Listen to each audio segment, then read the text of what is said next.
Hello everyone, कैसे हो। आशा करती हूँ कि आप ठीक होंगे। तो आज हम करेंगे 6th क्लास की हिस्ट्री, जिसका चैप्टर नंबर है 5। पहले 4 चैप्टर हमने पहले कर चुके हैं और वीडियो आप उसकी जाके देख सकते हैं। तो आज हम करेंगे चैप्टर नंबर 5 और ये है हमारा 5वां लेसन। तो स्टार्ट करते हैं। क्या बताती हैं हमें किताबें और कब्रें। तो उस टाइम की किताबें हैं, कब्रें हैं, वो हमें क्या बताती हैं, इस चैप्टर में हम वो पढ़ेंगे। पुस्तकालय में मैरी कहाँ पर है? पुस्तकालय में। जैसे ही घंटी बजी, शिक्षक ने छात्रों को अपने साथ आने को कहा। आज वे पहली बार पुस्तकालय जा रहे थे।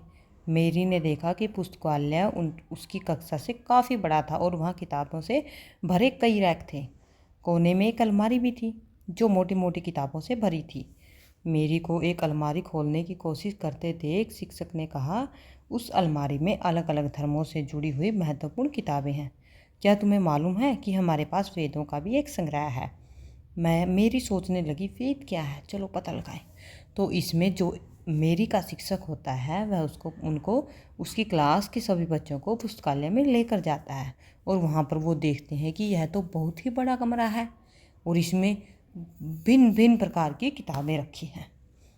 तो वह उसे बताता है कि यहाँ पर धर्म से जुड़ी हुई भी किताबें हैं। तो मैरी सोचने लगती है कि ये वेद क्या हैं। देखते हैं चलो। दुनिया के प्राचीनतम ग्रंथों में एक, शायद तुमने वेदों के बारे में सुना होगा। वेद हैं। वेद कितने होते हैं? वेद होते हैं 4 प्रकार के, ऋग्वेद, सामवेद, यजुर्वेद और अथर्ववेद। सबसे पुराना वेद कौन सा है? सबसे पुराना वेद है ऋग्वेद, जिसकी रचना 3500 साल पहले हुई। ऋग्वेद में 1000 से ज़्यादा प्रार्थनाएं हैं जिन्हें क्या कहा जाता है? सूक्त। सूक्त का मतलब है अच्छी तरह से बोला गया। ये विभिन्न देवी देवताओं की स्तुति में रचे गए हैं। इनमें से 3 देवता बहुत महत्वपूर्ण हैं। कौन कौन से?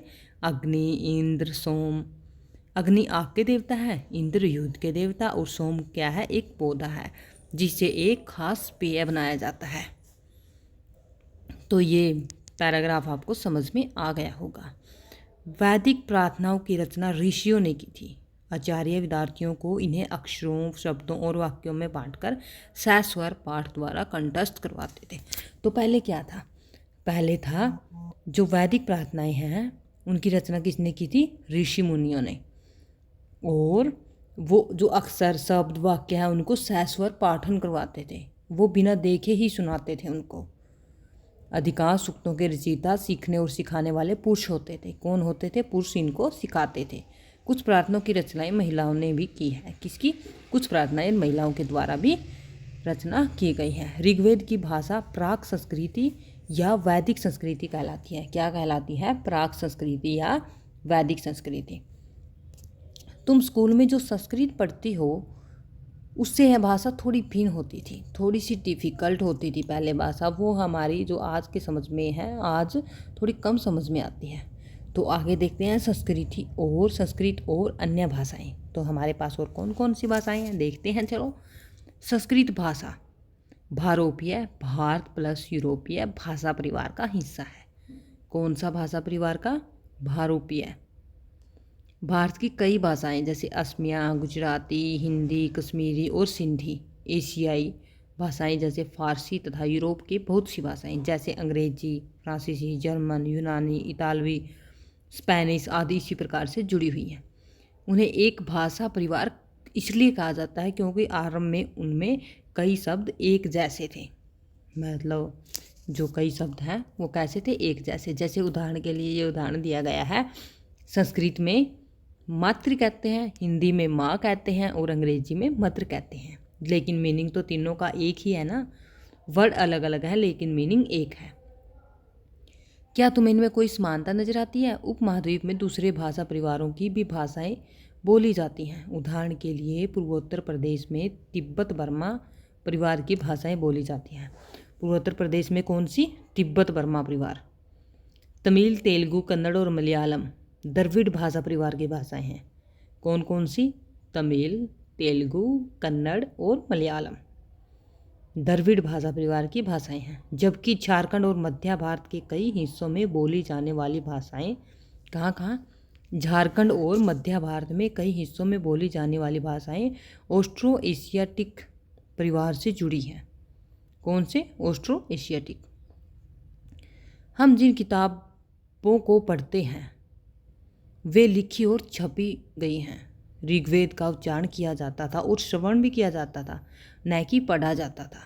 रचना के कई सदियों बाद इसे पहली बार लिखा गया। इसे छापने का काम मुश्किल से 200 साल पहले हुआ। तो क्या बताया है इसमें? इसमें बताया है कि जो ऋग्वेद है उसका उच्चारण किया जाता था और उसको सुना जाता था, न कि उसे पढ़ा जाता था। तो यह अभी जो ग्रंथ है ऋग्वेद वो अभी 200 साल पहले ही कंप्लीट हुआ है। इतिहासकार ऋग्वेद का अध्ययन कैसे करते थे? तो देखते हैं कैसे करते थे। इतिहासकार पुरातत्वविदों की तरह ही अतीत के बारे में जानकारी इकट्ठी करते हैं, लेकिन भौतिक अवशेषों के अलावा वे लिखित स्रोतों का भी उपयोग करते हैं। चलो देखते हैं कि वे ऋग्वेद का अध्ययन कैसे करते थे। ऋग्वेद के कुछ सूक्त वार्तालाप के रूप में हैं। विश्वामित्र नामक ऋषि और देवियों के रूप में पूजित दो नदियों व्यास और सतलुज के बीच यह संवाद एक ऐसे ही सूक्त का अंश है। ऋग्वेद के कुछ सूक्त वार्तालाप के रूप में विश्वामित्र नामक ऋषि और देवियों के रूप में पूजित दो नदियों, कौन सी? व्यास और सतलुज के बीच यह संवाद ऐसे सूक्त का एक क्या है? अंश है। आगे देखते हैं। ये देखो, ये दी गई है पांडुलिपि। ऋग्वेद की कौन सी है? ये देखो, ये वाली क्या है? ये है पांडुलिपि। तो इसके साइड में क्या लिखा है हम वो देख लेते हैं।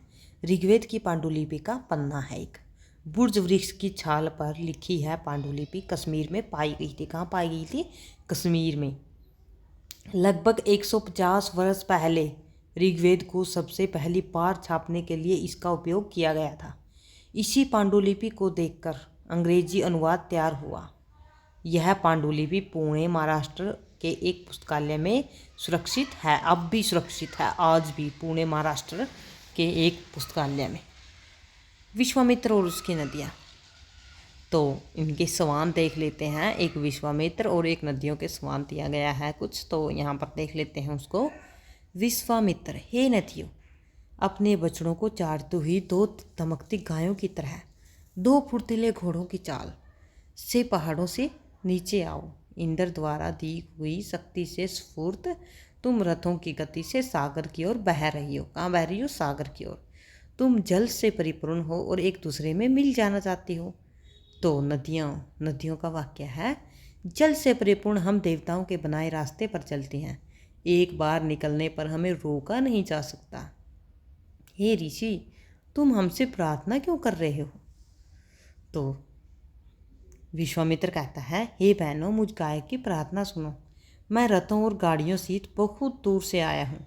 कृपया करके अपने जल को हमारे रथों और गाड़ियों की दूरियों के ऊपर न उठाओ, ताकि हम आसानी से उस पार जा सकें। तो नदियाँ क्या कहती हैं? हम तुम्हारी प्रार्थना सुनेंगे, जिससे तुम सब सुरक्षित उस पार जा सको। इतिहासकार यह बताते हैं कि यह प्रार्थना उस क्षेत्र में रची गई होगी जहाँ ये नदियाँ बहती हैं। वे यह भी सुझाते हैं कि जिस समाज में ऋषि रहते थे वहाँ घोड़ों और गायों को बहुत ही ज़्यादा महत्व दिया जाता था, इसलिए नदियों की तुलना घोड़ों और गायों से की गई है। आगे दिया है, ऋग्वेद की प्रार्थनाओं में अन्य दूसरी नदियाँ, खासकर सरस्वती, सिंधु और उसकी सहायक नदियों का भी जिक्र है। गंगा और यमुना का उल्लेख सिर्फ एक बार हुआ है। तो आगे क्या दिया गया है? मवेशी, घोड़े और रथ।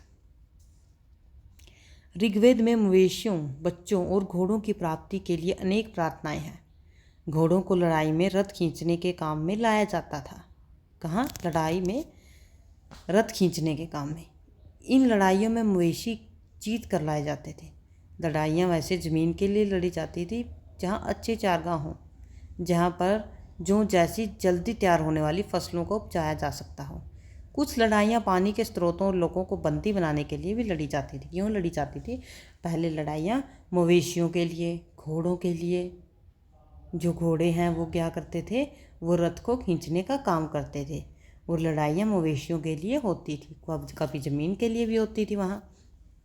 तो आगे है, युद्ध में जीते गए धन का कुछ भाग सरदार रख लेते थे तथा कुछ हिस्सा पुरोहितों को दिया जाता था। शेष धन आम लोगों में बांट दिया जाता था। कुछ धन यज्ञ के लिए भी प्रयुक्त होता था। यज्ञ की आग में आहुति दी जाती थी। ये आहुतियाँ देवी देवताओं को दी जाती थी। घी, अनाज और कभी कभी जानवरों को भी आहुतियाँ दी जाती थी। तो क्या है इसमें दिया गया है कि युद्ध में जो जीता गया धन होता था उसको सरदार रख लेते हैं, कुछ पुरोहित रख लेते थे और कुछ हम लोगों को बांट दिया जाता था। और कुछ यज्ञ की आहुतियाँ भी दी जाती थी कुछ धन की। अधिकांश पुरुष इन युद्धों में भाग लेते थे। कोई स्थायी सेना नहीं होती थी, लेकिन लोग सभाओं में मिलते जुलते थे और युद्ध व शांति के विषय में सलाह मशवरा करते थे। यहाँ वे ऐसे लोगों को अपना सरदार चुनते थे जो बहादुर और कुशल योद्धा हो। आगे देखते हैं, लोगों की विशेषता बताने वाले शब्द। लोगों का वर्गीकरण काम, भाषा, परिवार, समुदाय, निवास स्थान या सांस्कृतिक परंपरा के आधार पर किया जाता था। ऋग्वेद में लोगों की विशेषता बताने वाले कुछ शब्दों को देखो। ऐसे 2 समूह हैं जिनका वर्गीकरण काम के आधार पर किया जाता है। पुरोहित, जिन्हें कभी कभी ब्राह्मण कहा जाता है, तरह तरह के यज्ञ और अनुष्ठान करते थे। दूसरे लोग थे राजा। ये राजा वैसे नहीं थे जिनके बारे में तुम बाद में पढ़ोगी। ये न तो बड़ी राजधानी और महलों में रहते थे और न ही इनके पास कोई सेना थी, न ही ये कर वसूलते थे।